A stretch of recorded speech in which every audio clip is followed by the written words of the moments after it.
It's day 11 of the hush money trial. Here's Trump arriving at court.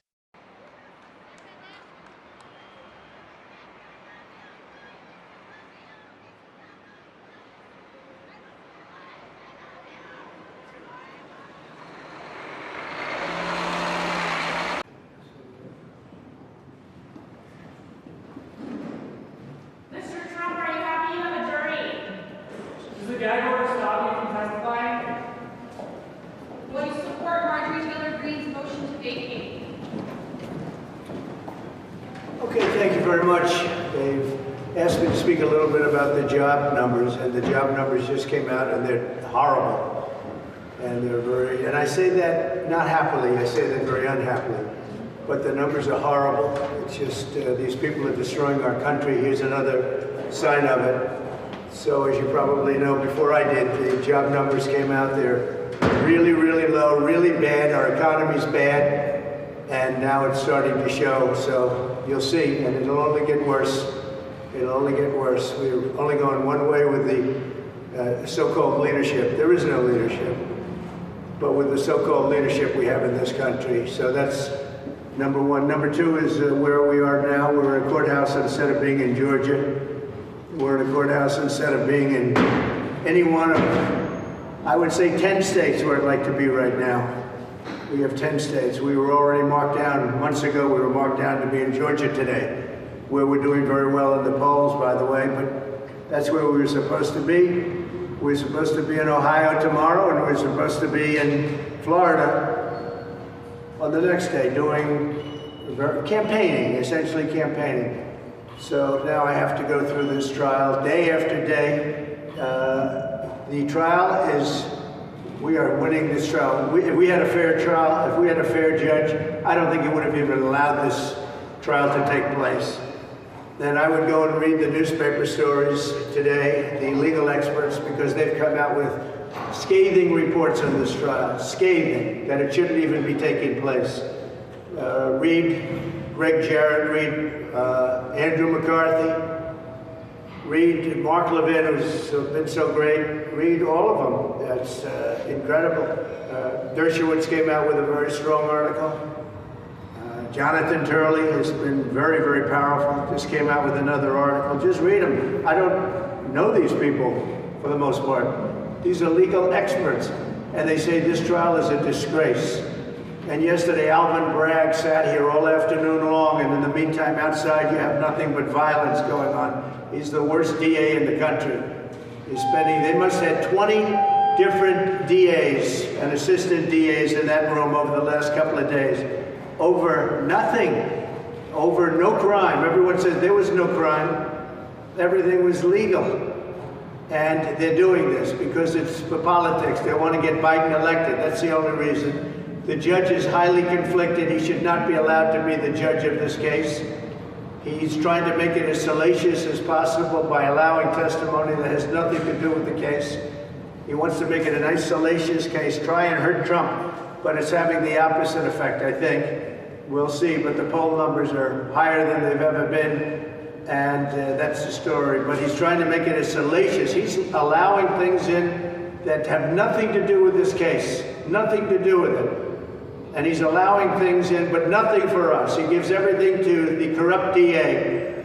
We have a corrupt DA who's not doing his job. New York City is a violent city. It's become violent with the cashless bail. I'm the only one who has to put up bail. So I just want to tell you that the case is going fine. We have a corrupt DA. We have a corrupt judge who shouldn't be on this case. And it's a disgrace to America, and it's a disgrace to our court system. And I had two other judges. Engoron's an example. He refused to listen to the appellate division. Judge, it's a cabal going on, by the way. He refused. I won that case. That's the Attorney General case. I won that case. Engoron refused to honor the order of the appellate division, which is essentially his boss.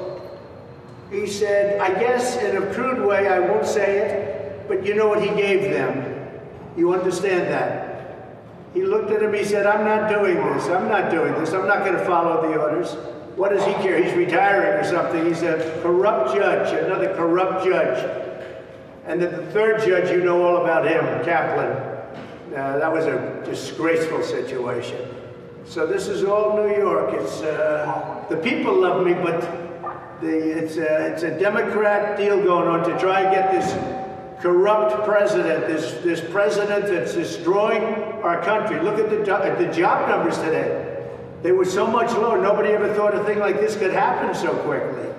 But they're trying to get this horrible president, the worst president in the history of our country, they're trying to get him elected with these three judges that I've had in New York.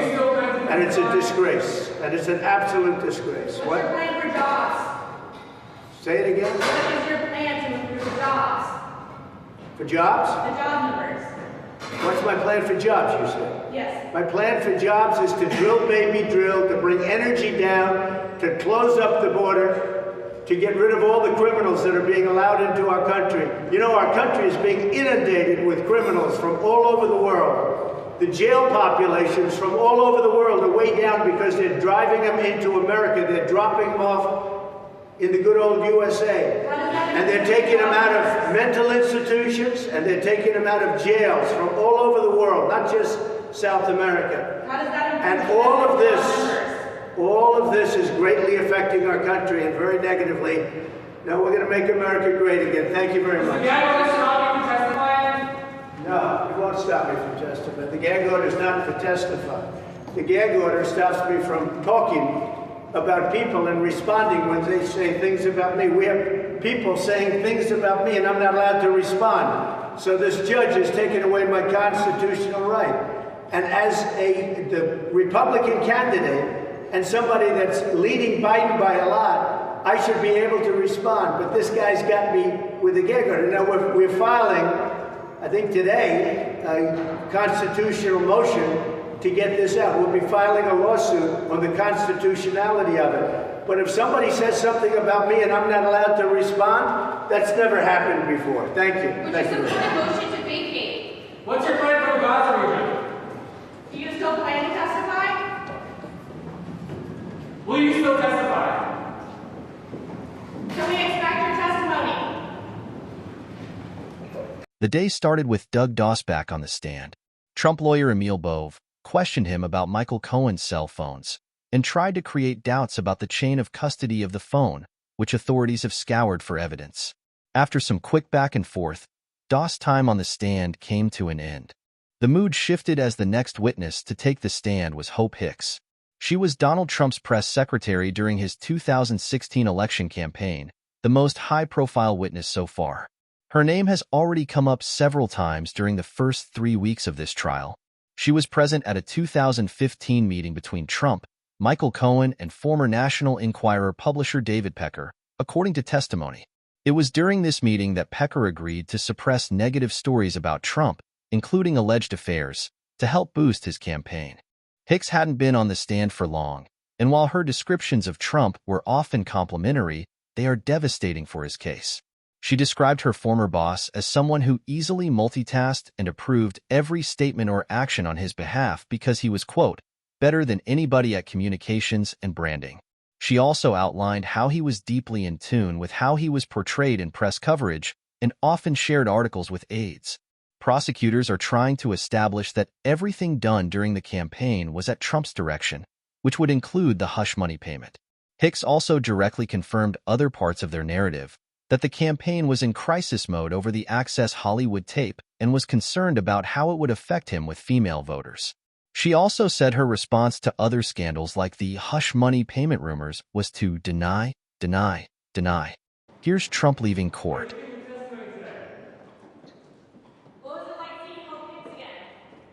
So I'm not allowed to comment on any of that. As you know, I'm under a gag order, which is very unprecedented. But I will say this, that the government, DOJ, et cetera, and in particular lately this office of DA, which is letting crime, violent crime, run rampant all over our city.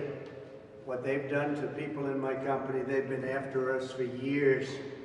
You take a look at what's happened for years. The Democrats, the radical left, they've been after us for years, and they've destroyed people's lives. They've gone out, hired lawyers. They've been with lawyers for years, being sucked dry. And it's a shame. It's a shame what they've done to this country. And it's a shame what they've done to a lot of great people that have been absolutely ruined and destroyed, not only here, all over. These are vicious, vicious, radical left lunatics. The DA here, he saw us back. They shouldn't be wasting time on this. Look what they do to so many people. They're all lawyered up. That's all they do, lawyer up. In the meantime, you can't do anything in the country. The country's going to hell. They have no time. They have no anything left because they're always under siege. It's a terrible, terrible thing happening in our country. And hopefully, November 5th, the most important day in the history of our country, in my opinion, that's called Election Day.